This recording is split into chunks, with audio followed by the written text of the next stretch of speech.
Hello children,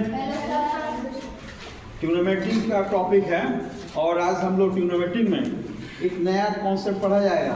क्या concept बाबू? याद कीजिएगा, यदि साइन 2 थीटा दिया हुआ हो, इसका क्या वैल्यू आता है? डायरेक्टली लिखेंगे 2 sine theta into cos theta हो जाएगा। यदि देखें कास के फॉर्म में कास 2 थीटा क्या होता है, तो कास 2 थीटा आया, इसका एक और वैल्यू होता है।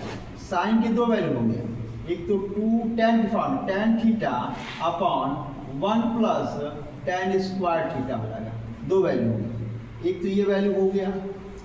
ओके, इस पर हम क्वेश्चन दे देते हैं। क्वेश्चन कैसा बनेगा? मान लीजिए कि हमें क्वेश्चन लगाना है। क्वेश्चन दिया हुआ है ये साइन ये 60 डिग्री दिया हुआ है। यदि हम इसका वैल्यू भूल चुके हैं, हमको इसका वैल्यू नहीं आ रहा है, हम क्या करें? क्या साइन को इसको तोड़ सकते, इसको लिख सकते हैं साइन क्या 2 इंटू 30 लिख सकते हैं क्या इसको? अरे हाँ, यहाँ 30 2 या 60 नहीं हो जाएगा? बताइए किस फॉर्म में होगा? इस फॉर्म में हुआ कि नहीं हो? थीटा की वैल्यू क्या आ गई? 30 हो गई। अब हम क्या कर सकते हैं? अब इस फार्मूले पर रख देंगे। ये जो फार्मूला दिया हुआ है लिखेंगे 2 sine 30 degree into cos 30 degree. अच्छा, हमें पता है इसकी वैल्यू 2 इंटू इसकी वैल्यू क्या होती है? पता है 1/2 होता है। इसकी वैल्यू अपोजिट √3/2 हो जाएगा। ये 2 से 2 कट गया, आंसर क्या है बाबू? √3/2। आपको याद होगा कि cos 60 की वैल्यू कितनी होती है, ठीक है ना? देखिए हमने फार्मूले से भी लगाया, इस रूप में लगाया तो भी वही वैल्यू आया। इसका मतलब ये इसके इक्विवेलेंट होता है। यदि हम इसमें लगाते हैं, देखिएगा इसी तरह यदि हम इस वैल्यू को भी लगाते तो 2 tan थीटा, अच्छा थीटा का स्थान कितना दिया हुआ है?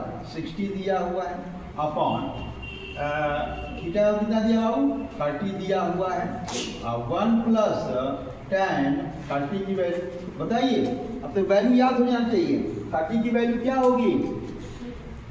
tan में तो 2 होगा, ये उसकी वैल्यू होगी 1/√3 का अपॉन इसकी वैल्यू होगी 1 प्लस, देखिए आप स्क्वायर दिया है, ये स्क्वायर, ये 1/√3 का क्या हो जाएगा? स्क्वायर हो जाएगा।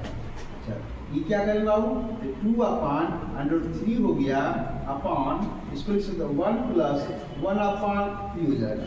1 ये डायरेक्टली ऐड कर देंगे, क्या हो जाएगा? 2/√3 मल्टीप्लाई ये 4/3 हो जाएगा। अब इससे घटा देंगे, ये कितना हुआ? 2 हो गया। अब बचा हमारे पास 3/√3 या ऐसे 2/√3 आ गया। आगे क्लास 9 में तुम पढ़ोगे √3 की जो वैल्यू है वो √3 का क्या करेंगे? परमेतारी गुणांक करेंगे। इसको हटाने के लिए तो क्या करेंगे बाबू? ये होगा 3/√3 अपान हो गया, ये 3 इंटू 3 बचेगा, ये 3 से 3 क्या हो गया? कट गया। बताइए क्या वैल्यू आया कि नहीं? √3/2। यहाँ देखिए, यहाँ पर भी वही वैल्यू है और यहाँ पर भी वैल्यू से। अरे हाँ या ना? ये तो एक कॉन्सेप्ट हो गया। इसके बाद हम लोग कास के फॉर्म में लिख रहे हैं।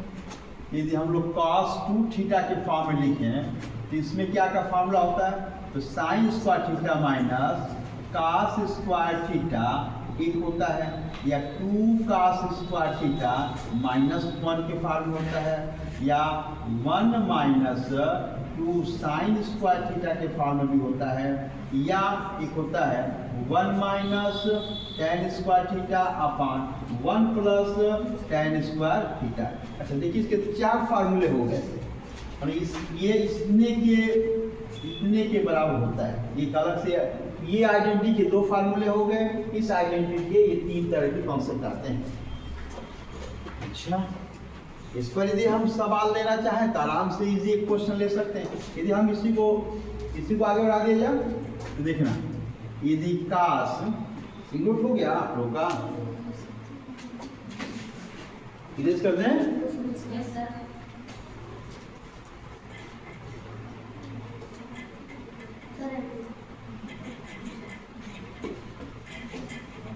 देखिएगा, यदि हम यहाँ cos 2 थीटा, अरे सॉरी, यहाँ हम क्या करें 90 डिग्री का लेते हैं बाबू, और 90 को हम क्या लिख सकते हैं cos 2 × 45 लिख सकते हैं, नहीं लिख सकते हैं।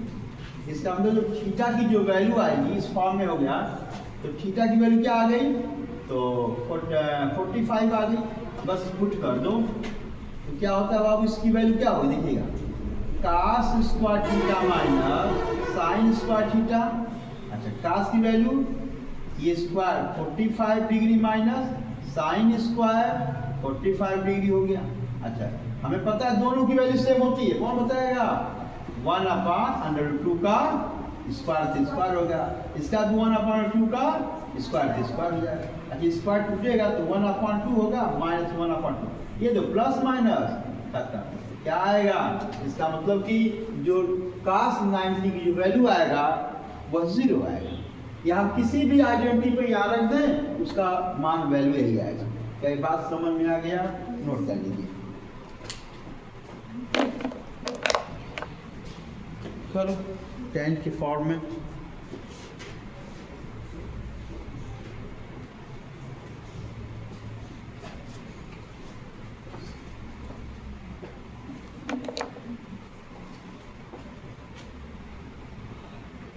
इरेज कर दिया जाए इस वैल्यू को।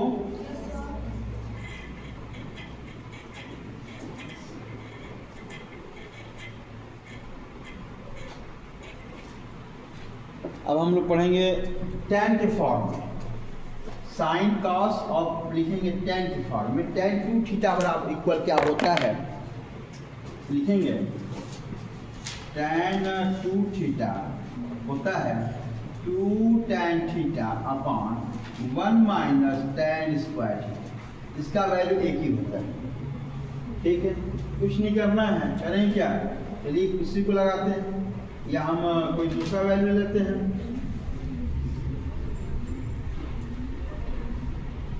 देखिएगा tan 120 का निकालता है, 120 की वैल्यू हमको नहीं पता, लेकिन हम इसको किस फॉर्म में लिख सकते हैं बाबू, तो tan 2 × का 60 लिख सकते हैं, नहीं लिख सकते हैं, बताइए 2 के, अच्छा थीटा की वैल्यू क्या हो गई, ये 60 हो गई, ये थीटा 2 हो गया और थीटा के साथ 60 हो गया। क्या 120 को 2 × 60 लिख सकते हैं ना, अभी थीटा के वैल्यू पुट कर दो हमारे पास इस आइडेंटिटी में। क्या करेंगे 2 हो गया tan 60 degree upon 1 minus tan square 60।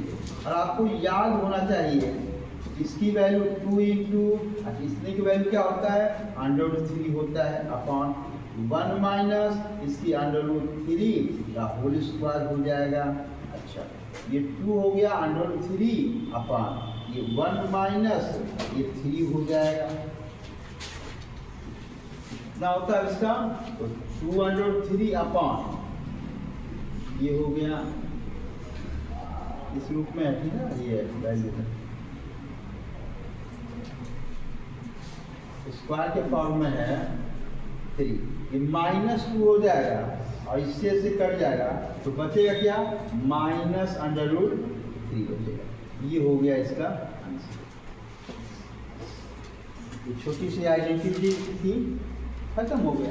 Okay, आप लोग याद कर जाइए, मैंने बता रहा था, फिर से एक बार मैं रिपीट कर देता हूँ। यहाँ से फिर मैं फिर लिख रहा हूँ, साइन 0 है, 30 है, दिखेगा नहीं, यहाँ लिख देते हैं, इसको इरेज कर दिया जाए। बार बार जब आप वैल्यू को लिखेंगे तो लर्न होता जाएगा। हमें चीज़ों को सिखाना है, उद्देश्य सिखाना है, आप जैसे सीख जाओ। जैसे हमने कहा ये साइन है, ये कॉस है, ये tan है, ये कॉट है, ये सेक है, ये क्या है बाबू, ये कोसेक। अब तक हमको ये याद हो गई होगा अच्छे, ये ब्रह्मा विष्णु महेश उनकी पत्नियां हैं, है ना, ये शिव, ऐसे इनका रिलेशन बना लो, जैसे याद कर लो, त्रिदेव है, 3 देवियां हैं। अच्छा, 0 अंश है, 30 अंश है, क्या है 45 60 है और ये क्या है 90। हमें इसका इसका कितना होता है 0 होता है, इसका कितना होता है 1/2 होता है, 1/2 होता है, √3/2 होता है, इसका 1। अब जब ये वैल्यू जिसको पता हो गया बस इन्वर्स कर देंगे, काश का 0 की वैल्यू 1 हो जाएगी, 60 30 के बराबर हो जाती है, फिर 90 देखो। अच्छा हो क्यों रहा, क्या कीजिए हो क्यों रहा, इसको इसमें प्लस करेंगे तो 90 आएगा।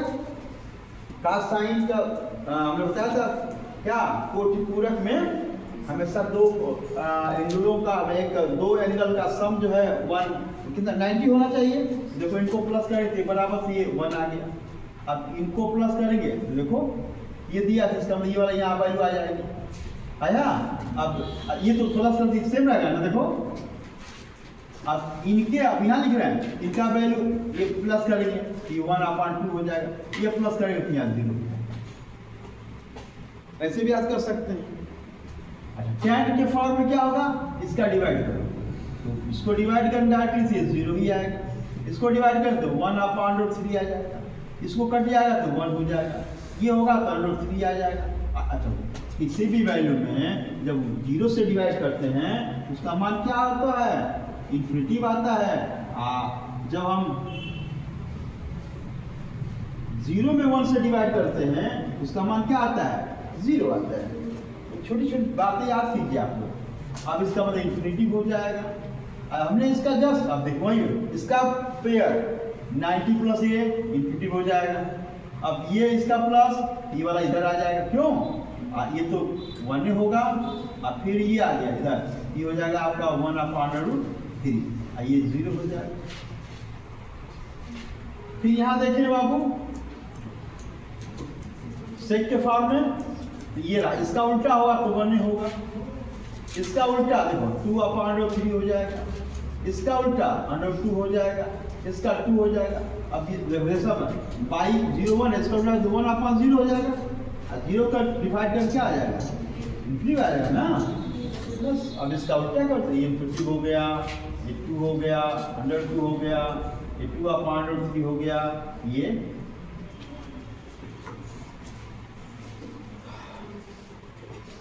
मैं इसको तीसरी बार लिखवाया हूं तुम लोगों को।